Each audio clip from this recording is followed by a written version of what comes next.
Hello everyone, and welcome to another video from Eagles of Empire.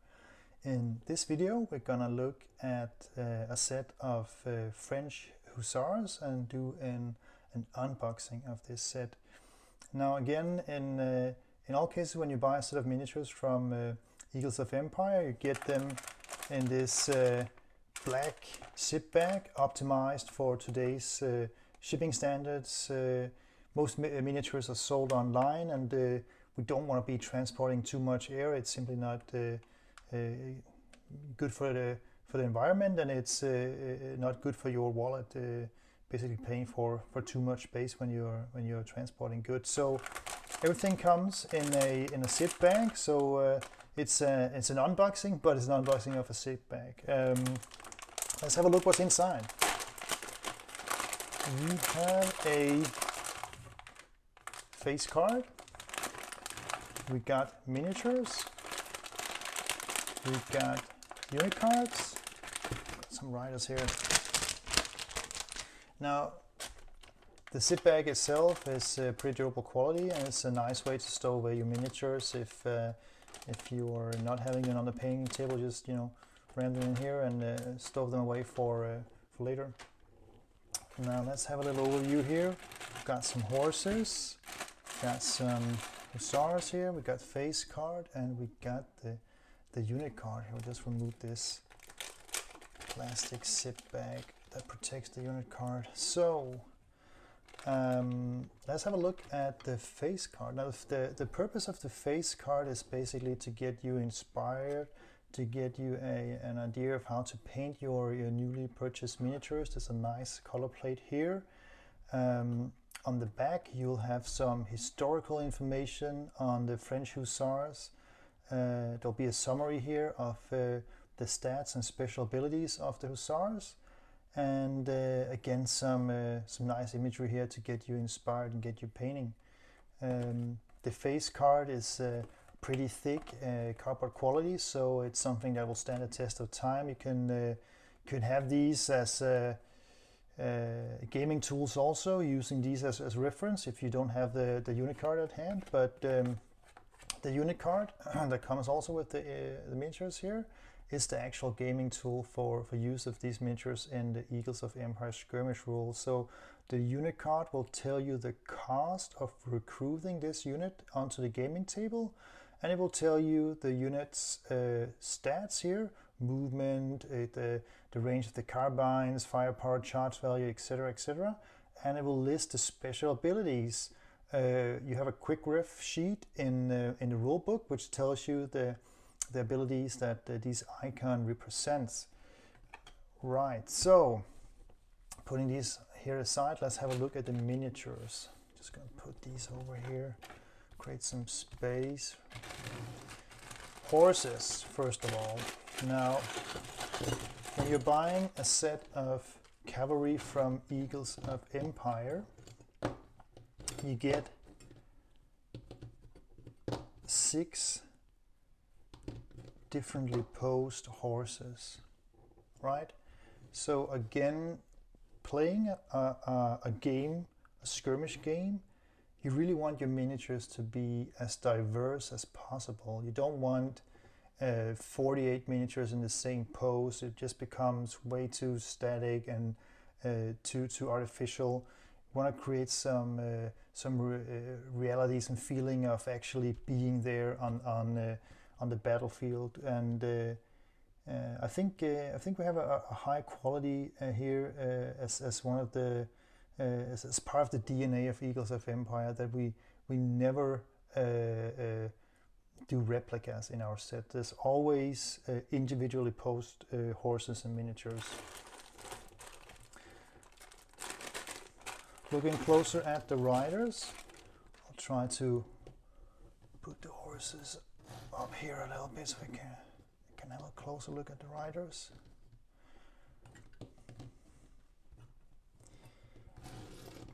So riders, with plenty of options on the arms. You got all kinds of different poses here. on the arms, charging, cutting with the sabers. Got the bugler right there, flagstaff, charging pose here, holding a saber in a forward gesture. Here with the shoulder saber, and got some here cutting and slashing. So all kinds of different, you can really create a unique and diverse unit each time with all these options. And looking at the miniatures themselves, you have some different poses here. Some of the cavalry sets will have posable heads also. The Hussars are cast this way with the heads assembled on the miniature. But if you look into, for instance, our cuirassiers, they will have posable heads too. But you got some different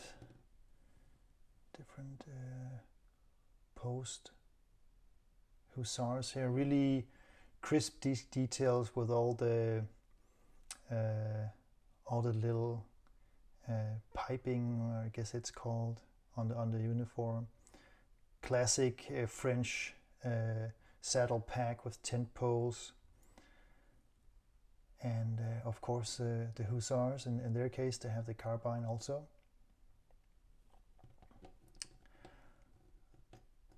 And these Hussars are with the bearskin hats, so these are for the imperial period of imperial phase of the war. Many of them would shift to kepi later on in the autumn and the winter battle, and you'd have a different headgear on these.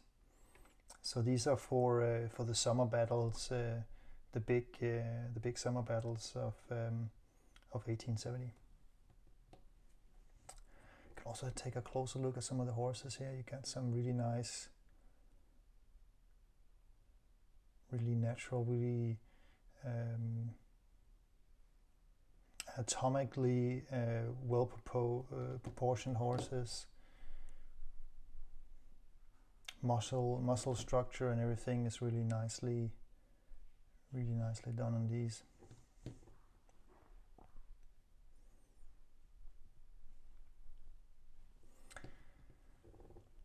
So you can create a lot of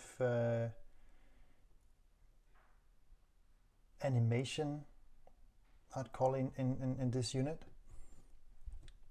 with all these different poses and different options. Right, so let's talk a little bit about the Hussars. They are in the category light cavalry, and not as hard hitting as the cuirassiers. They have some special ability like scout cavalry, which actually is quite interesting because it gives them an extra movement rather than shooting, so they can skip the shooting phase, skip the chance to shoot during the shooting phase and do an extra movement instead, which is the binocular sign. This one is the large target ability that actually all cavalry units suffers by, which means that if you're directing fire at a cavalry unit, you get a firing bonus. And there's also some other special ability here that covers the firing with the carbine. We have a charge value here of 2d6, which is kind of low compared to some of the harder hitting cavalry like the cuirassiers. They really hit hard when they charge home, but a decent defensive value. So this is a unit that could be thrown into a melee if you are defending and you want to add some more defense dice and maybe get that excess defense die roll that actually tips the scale and let the defender become the attacker causing casualties. So those are that's not too bad. A 1d6 fire part, well, you know, it's symbolic, but they got the carbine, and you'll increase it by actually being immobile during your movement phase. You'll increase your firing rate, but it is a decent way to maybe off some weakened enemy units. You can be mobile with this unit and maybe remove some of the enemy units on the table that have been weakened already. So this is definitely at the cost of 3 command points. This is a good versatile unit that will give you a lot of tactical range on the table with 16-inch movement rate, at the extra chance of moving rather than firing, and if you are in range of a weakened enemy unit, you can do some damage with the firepower here combined with the extra ability. So I think it's a very versatile and interesting addition to French cavalry, and it's certainly something that could also be a threat to, for instance, German artillery. So keep these in mind when you are recruiting, and it's also I think that the Hussars are they represent a really nice and colorful element to the French cavalry. There's so many really great uniforms you can paint up. Again, I love cuirassiers of course, but they all have the same look and feel in terms of uniform. Whereas the Hussars, they're so versatile. There's so many beautiful uniforms, and they'll create a lot of color and splash and dash on the gaming table. Yeah, so that's the French Hussars.